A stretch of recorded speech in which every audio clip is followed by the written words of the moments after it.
You're going through your old drawer one evening, maybe organizing some stuff you haven't touched in years.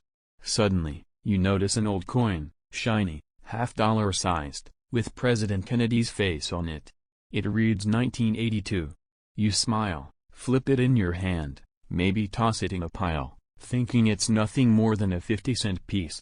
But here's the kicker, that coin could change your day, your week, maybe even your month. If that's a 1982 Kennedy half-dollar, and it happens to be one of a few specific types, you might be holding something far more valuable than you ever imagined. In fact, some of these coins have quietly sold for over $100 online, and in rare cases, much more. Want to know what makes these coins so special, and whether yours could be worth a surprising amount? Stick around till the very end. I'll not only explain what gives the 1982 Kennedy half-dollar its value but also how you can find a buyer and sell it like a pro. But here's the deal, if you want to know your coin's exact value, comment price at the end of this video, and I'll reply with the pricing details and selling steps. Let's go back a little in time to understand what makes this particular coin stand out.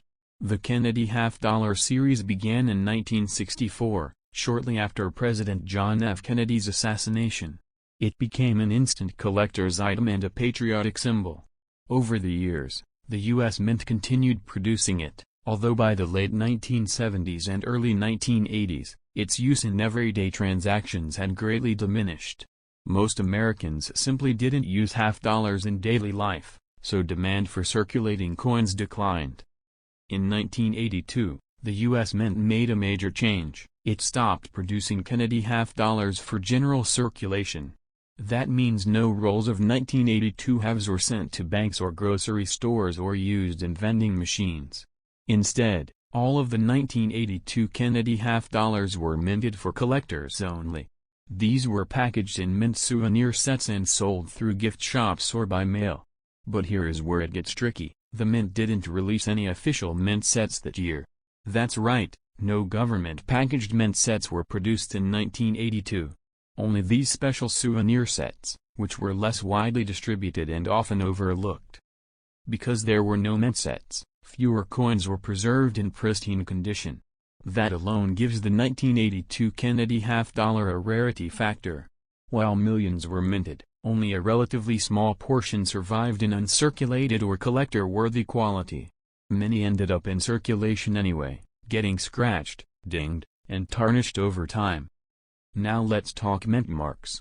Coins are produced at different mints across the U.S. Philadelphia, Denver, San Francisco, and sometimes others. Most coins include a letter a mint mark to indicate where they were made. For example, P for Philadelphia, D for Denver, and S for San Francisco. But here's the kicker, in 1982, some of the Philadelphia Kennedy half-dollars were struck without any mint mark. This was a significant deviation from usual practice. The no mint mark 1982 Kennedy half-dollar from the Philadelphia Mint is one of the most sought-after coins in this series. How did this happen? Technically, the Philadelphia Mint was just beginning to use a P mint mark on its coins around this time. Prior to 1980, Philadelphia coins had no mint mark at all. The 1982 Kennedy half-dollar sits right at the transition point.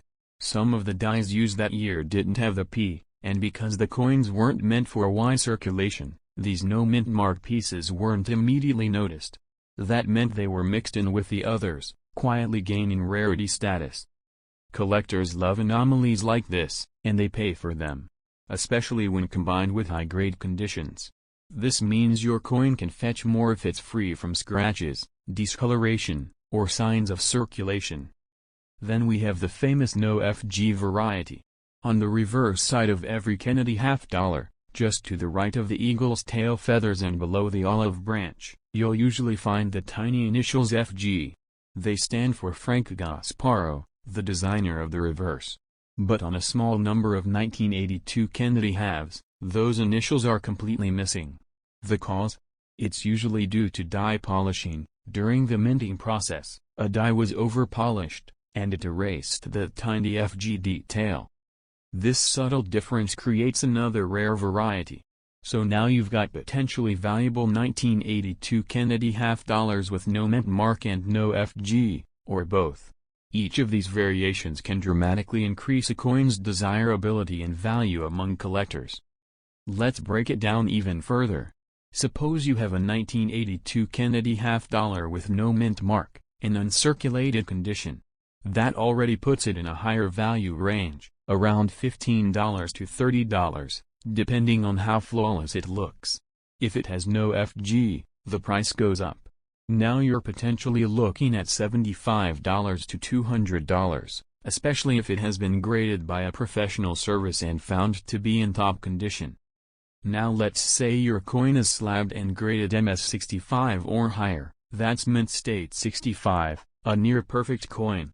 At this point, serious collectors start to pay attention. These coins can easily sell for $100 or more, sometimes reaching $300 or more in online auctions if all the right details line up. And those prices are growing. As more collectors focus on filling out their Kennedy $half sets, especially the scarcer years, demand keeps rising. You might be wondering, how do I know if my coin is in mint state? Well, coins are graded on a 70-point scale, with MS60 being the lowest mint state grade and MS70 being perfect, flawless condition. You can send your coin to services like PCGS or NGC for official grading. But even before that, you can take a close look. Is the coin shiny, with no wear? Is the strike sharp, with visible details in Kennedy's hair and the eagle's feathers? Is the surface free from marks and discoloration? These are signs your coin may be in high condition and worth a grading fee. Another important thing to note is that proof coins were not minted in 1982 either. Proof coins are special high-quality coins struck with polished dies for collectors, usually sold in proof sets.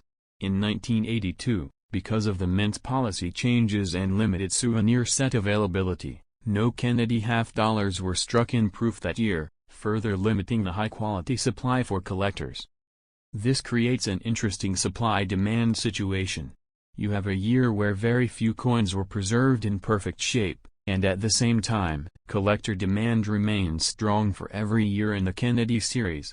That imbalance pushes prices higher. So how do people find these coins? Well, many have been discovered in inherited collections, estate boxes, or old gift shop purchases. Some are found by hobbyists who sift through bags of $half from banks. Others pop up in flea markets, coin shows, or online listings. The key is knowing exactly what to look for: the date, the absence of the mint mark, and the lack of FG initials.